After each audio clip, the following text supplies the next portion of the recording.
Foster has just picked up a small piece of cobalt blue, and the color we use comes in bars like this. It is imported from Germany. And the color is made by adding different oxides of metals to the glass. For instance, if you add copper to the glass, it gives you the red colors. Cobalt, of course, gives you the cobalt blues. Manganese will give you the purples and lavenders, while if you add gold to the glass, you get a cranberry pink color. So Foster picked up that small piece of color, but first he had to put it inside an oven to bring it up to about 1,000 degrees. Once he then picked it up, he's heating it inside what's called a glory hole.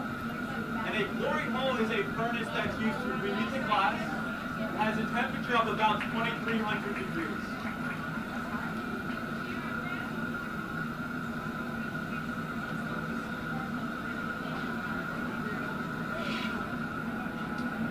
So once he has that color molded, he's going to take it to a steel plate called a marbling table, cool and shape it.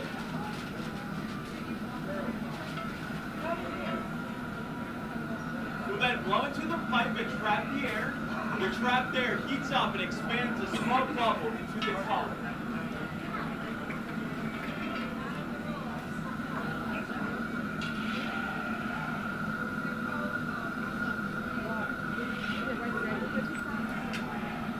So here we have the colored glass initially on the end of the blowing iron. This is one of the ways of introducing color to the glass that you see in our studio today.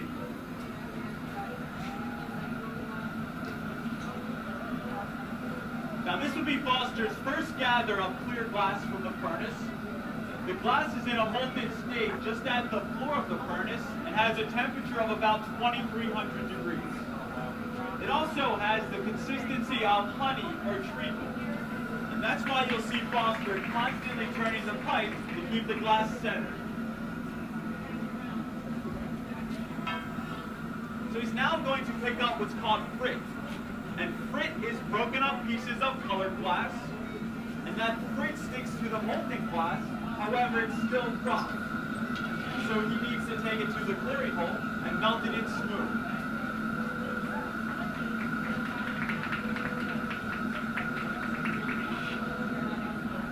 Now that he has that white frit melted in, he's actually going to twist the frit. So instead of being dots, they'll become lines that swirl to the bottom.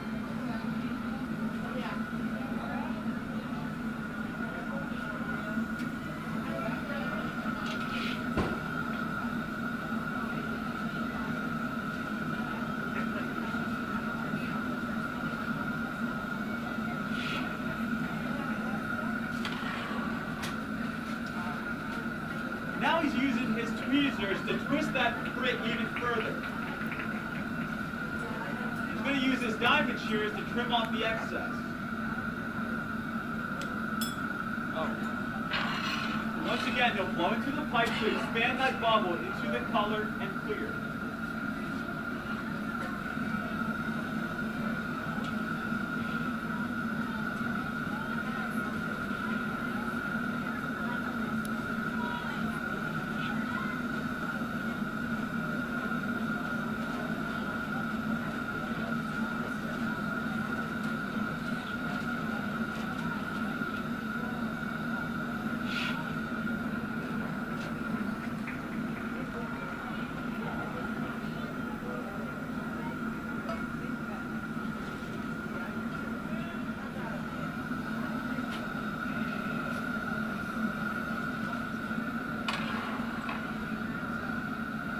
Now this tool is called a block, and the block is made out of a fruit wood, and it's used to cool and shape it.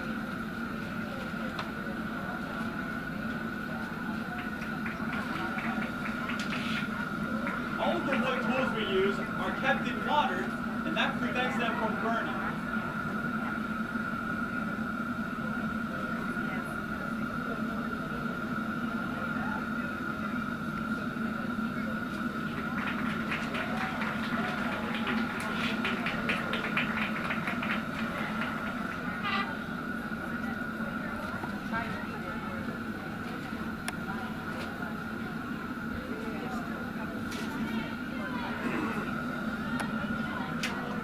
So as Josh has indicated, we put the cobalt blue color on the end of the iron, put the clear glass over it, picked up the white frit and twisted it into the swirl design, and then set the cobalt blue bubble into the clear glass underneath.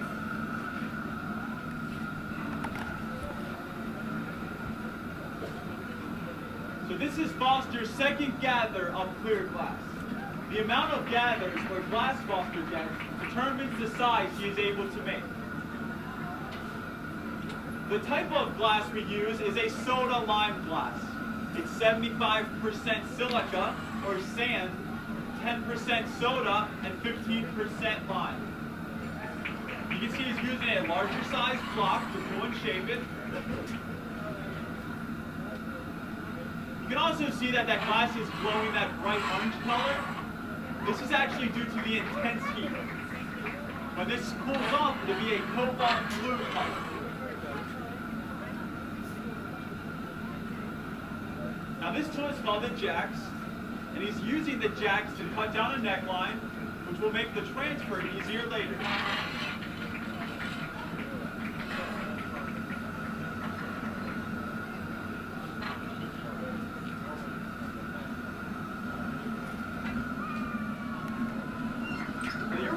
Foster Holcomb work.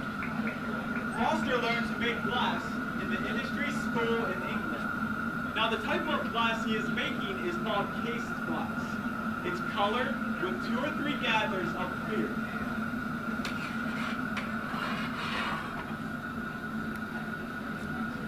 So he's cutting down that neckline a little bit further.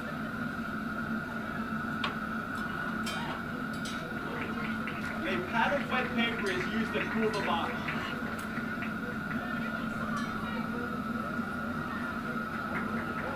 This is freehand glass blow. Now if this mold were made in the glass industry, it would be blown into a mold to give it its size and shape.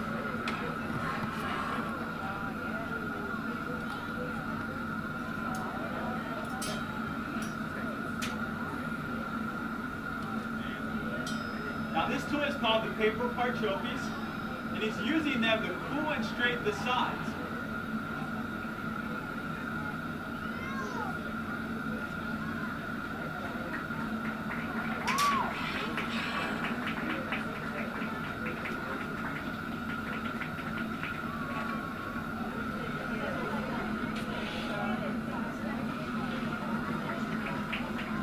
So Foster is now going to get 2 gathers of clear glass.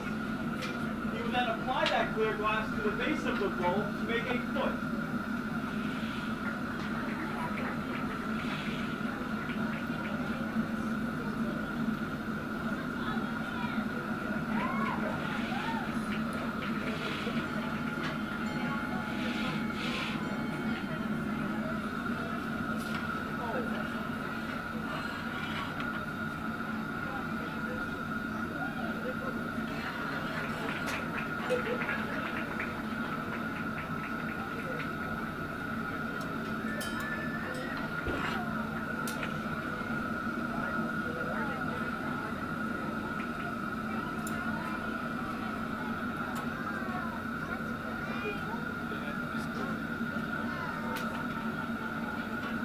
He is now using a paddle to flatten that foot.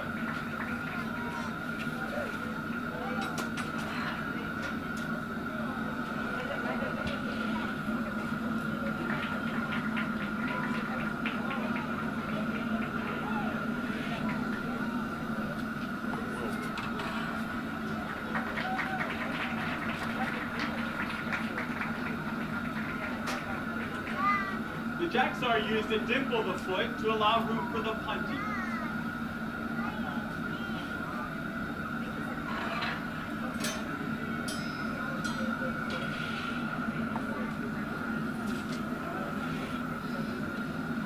Foster is now going to get a single gather of clear glass on a solid iron called a punty or pontil iron.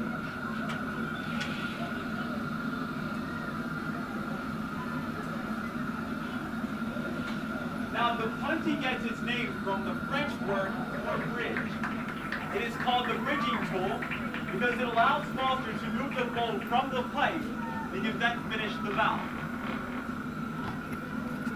Now the punty also leaves that characteristic mark that you find on hand-blown glass, usually at the bottom. So he attaches the punty at the bottom,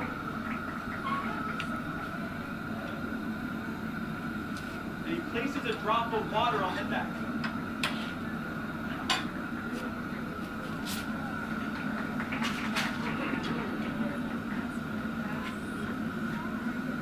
The Foster is now concentrating the heat of the glory hole on the mouth or rim of that hole. Every once in a while you'll see him place it all the way inside the glory hole. This is to bring some of that heat to that punty. Now the punty is only a small bit of glass, and if that bit of glass were to get too cold, the bowl would come off the punty before he was finished. Now if this same piece were made in the glass industry, there would be a team of people working, each with a specific job. Now the first person would gather the glass from the furnace and hand it to a gaffer. The gaffer would then blow it into a mold to give it its size and shape. He would hand it off to a third person who would open the mouth. However, not one single person in that process would have the bowl from start to finish. Now, Foster is part of the studio art glass movement, which was revived in the 60s by Harvey Littleton and Dominic Levino. Studio art glass is highly sought after because it is done in the manner you see here, by one artist from start to finish, and each artist signs his work.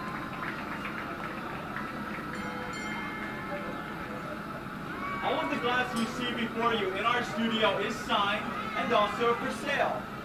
Now we do accept the King's MasterCard as well as the Queen's Lady Visa. We accept checks, and we even accept your cash, and we'll be more than happy to hold any purchase for you until later today. You may also purchase this bowl Foster is making, and we also take custom orders so you can choose the size, color, and shape you would like. If you would like this piece, it does need to be annealed. When he has finished opening the mouth, you'll take it off that punty and place it inside this oven at the back of the studio. This oven holds the glass made throughout the day at 1,000 degrees. At the end of the day, we'll shut off that oven, and the glass inside is allowed to cool very slowly overnight. Now this process of cooling or annealing is necessary, or if the glass was just left on the table, it would cool too quickly and break. Tomorrow morning, Foster will come into the studio, take the glass out of the oven, and he will then sign his work. The demonstration and custom order pieces are then sent out during delivery.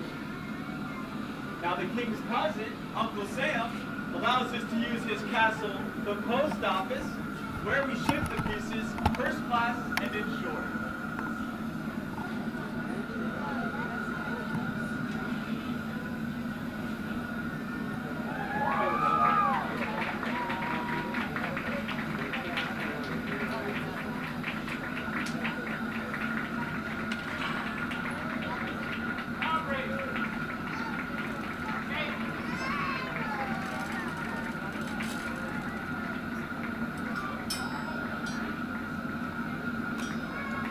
There's your cobalt gold rim bowl with the white swirled frit and the scalloped mouth made during the demonstration for you.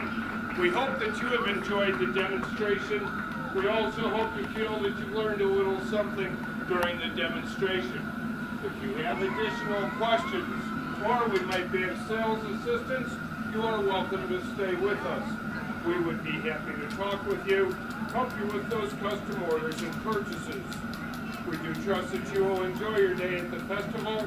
Thank you for being with us for the hottest show in the realm. A good day to you one and all. Good day in the heart of God. Thank you.